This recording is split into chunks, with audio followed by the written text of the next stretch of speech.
ومعانا حمص الشام. هنعمل بقى طريقه كرشه بحمص الشام اهي.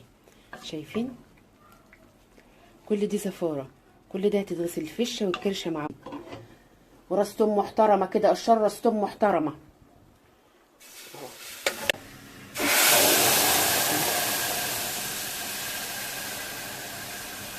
يا ابيض، بسم الله الرحمن الرحيم.